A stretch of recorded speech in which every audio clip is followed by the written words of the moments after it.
So this is an AR version of that old-timey game where you aimed your tank and then you shot, and then another player would aim their tank and then shoot. And so with this particular version, I wanted to make it so that your phone was kind of a joystick and you could move it around and aim and then try and launch something at your opponent and see if they could get you back. That was the basic idea of this arcade version. So kind of to break it down, there are going to be 3 different objects, and the 2 tank-like things, and then the ball. And the things that you need to consider in this are trajectories. So we'll need to do some trajectories on a sphere, which is going to be our projectile. And then we need something that will move around our miniature tank-like things. So we'll need some sort of way of aiming that. And then we will need the AI to do a little bit too. So we'll need to make a really simple kind of computer AI type thing.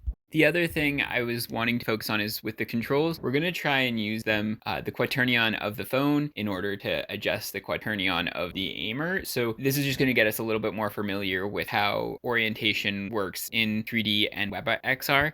This control method for tanks might not be the best, but it's for learning purposes. It's just to give you an idea of how you would introduce a joystick with webxr. So we're going to start by just initializing a bunch of our objects, so the tanks, the turrets, whose turn it is, and then we'll just create a few quaternions that we're going to be using.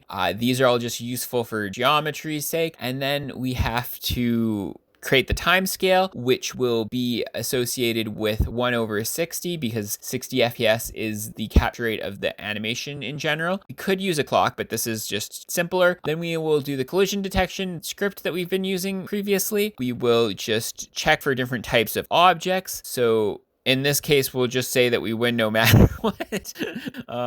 Then we'll create our aiming function. And so basically what our aiming function is going to be doing is it's going to be taking the quaternion that starts with our aiming and then adding the camera's quaternion as it moves around. So basically, if we're aiming, it will follow our phone's rotation, and we will add that slowly towards our turret. So this will just kind of make a smoothing function so that it's not as jaggedy. And then we will create the function that will add our tanks, and so that is just a geometry with a cylinder and a cube, and we just have to make sure to translate the cylinder so that it is a little bit higher up, and we'll just add all those things together, and then we're going to combine them within a group, and then we will set the position of that group. So we will use some random variables to do that, and we will add it. Going to define our projectile now, and so we'll give it an initial velocity and an initial position. And so this is just going to be a spherical mesh. We will just add the position directly to the object's position, and we're going to create a user-defined vector that will be our initial velocity, and then we will add that to the scene.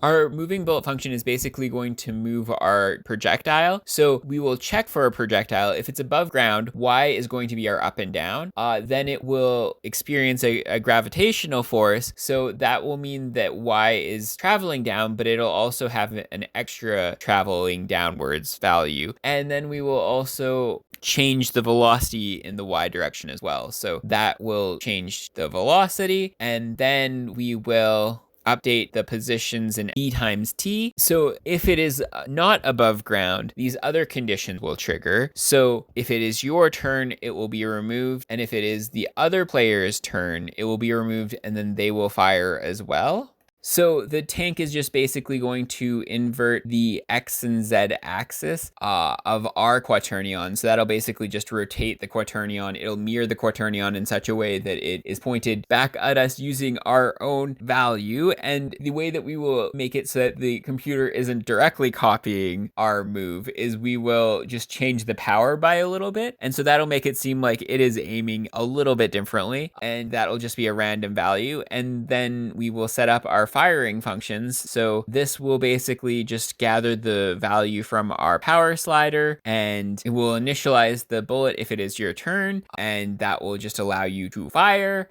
So basically how we're going to get the initial velocity is we're going to create a vector, we're going to apply the quaternion, and then we're going to multiply it by our power function. Then for the initial position, we basically take the position of our tank and we will add the turret displacement onto that. So that will give it a little bit of so the aiming function will basically just add some flags. And if those flags are on, then we will be aiming. Otherwise, we will move the bullet forward. This is a little bit of an awkward setup for a game loop, but whatever. Once we have that, that done, we'll check for collisions, and then we're just going to go through with our initialization of these different objects that we made. So we will add the tanks, we will add some traits to those tanks, and then we will just start our rendering loop and our animating loop, and we will add our button, and then we are good to add our initialization, and then we're good to add all of our AR boilerplate that we've been using over and over again. Really great boilerplate. The HT has a few different buttons. We're using divs for our buttons, but we basically are just attaching event listeners to those, and then we'll have our result, which will just stay in the middle, and then we will have a power function that's basically just a range indicator, and that'll give us an idea of how much power we're going to add in, and the rest of the HTML is the same.